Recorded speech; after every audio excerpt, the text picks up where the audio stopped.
Good morning to you guys. Meteorologist Amanda Pappas here, helping you plan out exactly what you need to know. We have a brand new advisory, brand new information coming in for you. Oh, yeah. Oh,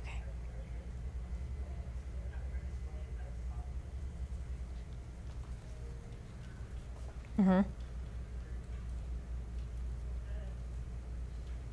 Meteorologist Amanda Pappas here, helping you plan out what you need to know for today with Hurricane Milton.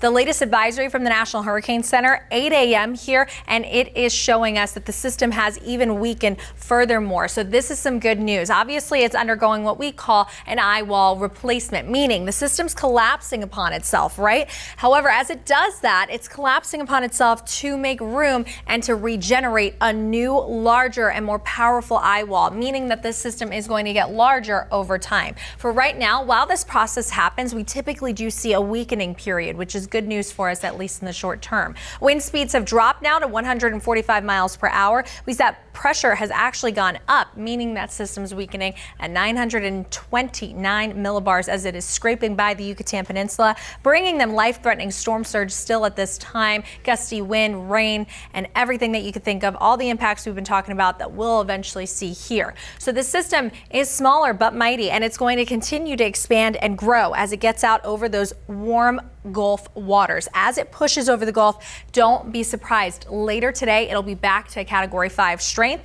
However, it'll be fighting some things before it makes landfall. We still anticipate it to make landfall as the Category 3, so that weakening will come, but that Cat 3 landfall somewhere between Wednesday at 11 p.m. up until 2 a.m. on Thursday. So this is going to be a nighttime storm for you. So right now, you still have time to get out. You still have time to evacuate. You need to evacuate if you are in an evacuation zone right now, and by tonight, get in your safe spot where you're going to ride out the storm, and make sure you have all your supplies that you need in your kit when you're going to that place. Now, we do see that the system, once it's cut off from its energy source, it'll push over and cross over to the other side of the state, meaning that this is not just a storm that'll be impacting the West Coast, it impacts the East Coast as well, with rain and wind, just not as serious of an impact as we will be receiving here on the West Coast. But it does disintegrate back down to a Cat 1, and then it'll push out into the Atlantic long term. That's heading into later on this weekend. Hurricane Milton models, computer models, still showing us somewhat of a spread right here, but definitely impact for the west coast of Florida, including us here in Tampa Bay. Now, the farther south that this system actually makes landfall, the better off we'll be, because we'll see less of that storm surge. We'll be on the northern side of the storm, which would mean the not dirty side of it. However, the farther north that it travels, we would see more impacts, greater surge. So we're hoping that these models and this system can shift a little more south. So those wobbles are still important at this time, but the overall track has not changed with this latest advisory, and the overall impacts have not changed either. So this is the actual current look at where the National Hurricane Center thinks this system will make landfall. The line right here cutting into Manatee County right now, and the greatest storm surge risk would be south, just south of that landfall, right? So I'm talking to you in Bradenton, Sarasota, Port Charlotte, this whole entire area, Manatee, Sarasota County, you need to evacuate. Now, we do see that that storm surge could be potentially 10 to 15 feet. So that's life-threatening, that is dangerous, and it's deadly. So we need you to move. Now, one key piece of good news this morning is, yes, it's weakening, number one. Number two, even if it does get back to Cat 5 strength, by the time it makes landfall, do you see all this blue? We love to see it. It is wind shear. Wind shear, tropical systems do not mix. They're like oil and water. So what happens with this wind shear, it helps to topple over and basically debilitate the storm as it tries to make landfall along our coast. So that is why we anticipate it to weaken to Cat 3 by the time it makes landfall early Thursday morning. Take a look at future track overlaid with our actual track from the Hurricane Center. Now, our actual in-house model has been doing really, really good in terms of where it wants to put this system. So you can see that that landfall potentially, this is already 3 a.m. and the system's already moving into our area. So we are going to see that landfall throughout those evening hours, overnight hours. It'll be dark. This is going to be another one of those systems, so keep that in mind. But the major key impact with this system for us, especially if it does end up making landfall a little farther north is the storm surge, because we see those winds, especially the right side of the system. Those winds push in from the southwest. That piles up a ton of water and pushes up all of that water into our area. So all the red that you see, this is our inundation map. This is how much the area could be flooded. So potentially getting a zoomed in look for you. I know people that live in Davis Islands. This is our home, our friends, our family, our churches, everything that we know and love.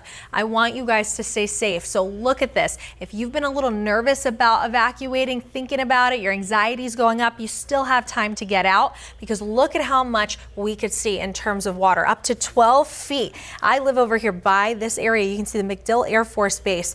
Up to 12 feet of water could be there. And that's including Davis Islands in that red shading too, along with Progress Village there, Gibsonton, Adamsville right there, right along the water. Those are the areas that are really at risk in terms of storm surge. And over towards Pinellas County, the Gandy, where our station is, we are going to be evacuating because we could be seeing up to 12 feet of water. That could even put our station underwater, realistically. So we're taking this seriously just as much as you need to at this time. Now we see Boca Ciega, not a place you want to be. Tierra Verde, we really want to move you out today. You need to be leaving. You need to evacuate if you're in any of these areas. 12 feet. I don't think you guys understand how high that is. That can pick up a grand piano and slam it into a wall. That water is not going to come in gently either. It would gush in, it would rush into your home and completely take it out, and that would be leveling down that home or that property down to the foundation. I've seen it before with Hurricane Ian and Oldsmar, another area that we want you to evacuate, because you could be seeing up to, again, 12 feet. And also over towards Jasmine Estates, Newport Richey, we see all that flooding possible, along with portions of Fox Lee there, Bradenton, Anna Maria. This system would be cutting just to the north of you there, or just over you potentially. So you could see some serious surge, along with Sarasota, Gulfgate Estates. These are places that we know and love, including Siesta Key. This is going to be a catastrophic event. Storm surge to a magnitude we've never seen before in our lifetime. We haven't seen a strong impact and a strong storm like this in over 100 years, 103 to be exact. So if this does come to fruition, look at this. This system is going to hit us like nothing has in the past. That's why we want you to take it seriously. We are going to make it through. We're going to be here with you every step of the way, but we need you to cooperate. We need you to leave. You can see over towards Englewood, Placida, Port Charlotte. These are the areas I used to cover as well. My previous market, we saw these areas be hit by Hurricane Ian in 2022. You guys remember this. So please, storm surge is the #1 killer with any tropical system. So I need you to take it seriously. If you're in any of these areas, you should be evacuating. You need to be evacuating, and you need to get in your safe spot by tonight. So let's talk more about impacts, not just storm surge, but we're also seeing that those winds are going to be winds that we've never seen before, a magnitude so strong that we've never felt before in our lifetimes. So winds up to 115, even 120 miles per hour. The rainfall for Pinellas and Hillsborough County, you're getting really close to where this is making landfall, right? So the storm surge could be 11 to 15 feet and 8 to 15 inches of rainfall. This is going to be some catastrophic freshwater flooding, along with coastal flooding as well. The surge, again, going to be the worst just south of the eye. So what you need to know at this point is that you have to heed all of these evacuation orders, please. Again, the timing for these impacts is going to be starting up Wednesday at 6 p.m. That's when things really begin to go downhill. Isolated tornadoes are possible too, up until 6 a.m. Thursday morning.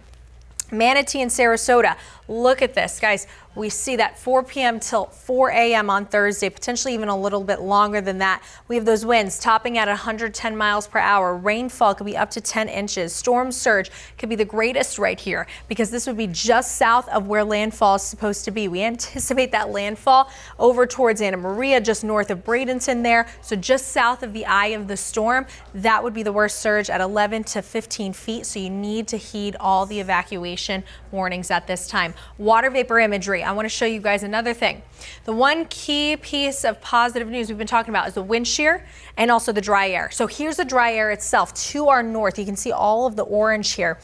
This is the system, and you can see it's a Category 4 strength. It's undergoing the eye wall replacement. It's reorganizing itself. So as it gradually travels to our coast and tries to make landfall, this dry air is going to come on down from the north, and that's going to help to cut off this system a little bit and to weaken it as well. And so that's exactly what we want to see. However, we can't focus in on exactly what category it'll be because the wind field is so large with this system, very similar to Helene. There's going to be a lot of wind damage with this system. So once that eye wall replacement happens, you get a brand new system that's going to be bigger, wider, and more powerful, right? So the eye wall, right, it comes in, it regenerates itself.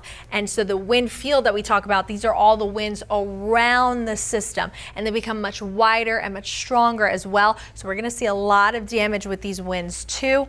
And that's for the entire state, not just for here on the West Coast. Again, they're going to be impacted by these windy conditions and all this rain as well over towards the East Coast too.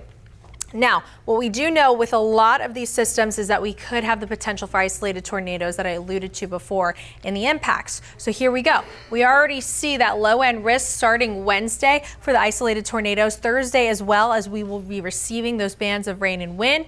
That's where those isolated tornadoes could be located. Look at the graph as well, showing us our in-house model that this wind is no joke moving in.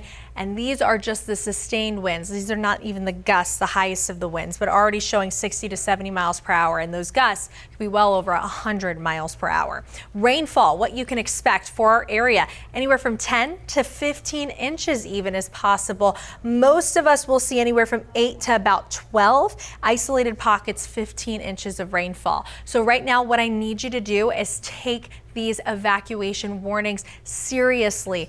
They are mandatory for a reason. Please, you have time to get out right now and to make sure you get in your safe spot by tonight. Now, once you figure out where your safe spot is, where you're going to ride out the storm, before you get there and set up shop, make sure you have everything in your kit and everything that you need.